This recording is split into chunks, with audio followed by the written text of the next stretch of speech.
Hei ja tervetuloa jälleen Unelma onnesta videon pariin. Tänään sukellamme mindfulnessin maailmaan. Opimme kuinka voimme hyödyntää sitä parantaaksemme elämänlaatuamme jokapäiväisessä elämässämme. Mitä mindfulness on? Mindfulness tarkoittaa tietoista läsnäoloa hetkessä, ilman arvostelua. Se on kykyä olla täysin tietoinen nykyhetkestä, huomioiden ympärillämme olevat asiat, tunteemme ja ajatuksemme, mutta ilman, että antaisimme niiden hallita meitä.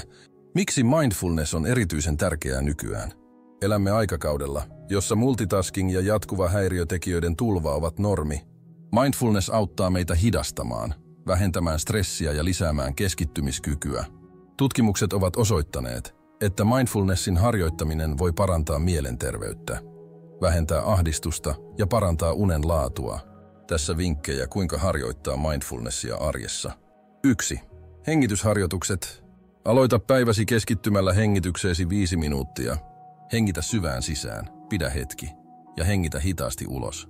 Keskity hengityksen tunteeseen ja miten ilma liikkuu kehossasi. 2. Aistien tietoinen käyttö. Valitse päivän aikana hetki, jolloin keskityt tietoisesti aisteihisi. Mitä näet, mitä kuulet, mitä tunnet ihollasi. Tämä auttaa sinua olemaan läsnä hetkessä.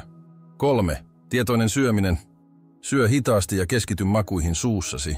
Arvosta ruokasi alkuperää ja sen valmistusta. Tämä ei ainoastaan paranna ruokailukokemustasi, vaan auttaa myös ruoan sulatuksessa. 4. Lyhyet meditaatiohetket. Pidä päivän mittaan lyhyitä meditaatiohetkiä. Voit tehdä tämän jopa työpäiväsi aikana.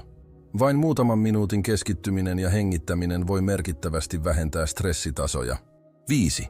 Kiitollisuuden harjoittaminen. Päätä päiväsi miettimällä 3 asiaa, joista olet kiitollinen. Tämä auttaa sinua keskittymään positiivisiin kokemuksiin, vaikka päiväsi olisi ollut haastava.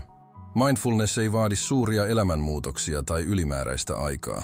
Sinun ei tarvitse ottaa kaikkia keinoja käyttöön kerralla, vaan hyödynnä niitä, jotka tuntuvat itselle sopivilta. Jos opit uutta tai muuten vain pidit tästä videosta, tykkää video ja tilaa samalla kanava. Näin autat parempien videoiden tekemisessä. Kiitos. Nähdään seuraavalla kerralla.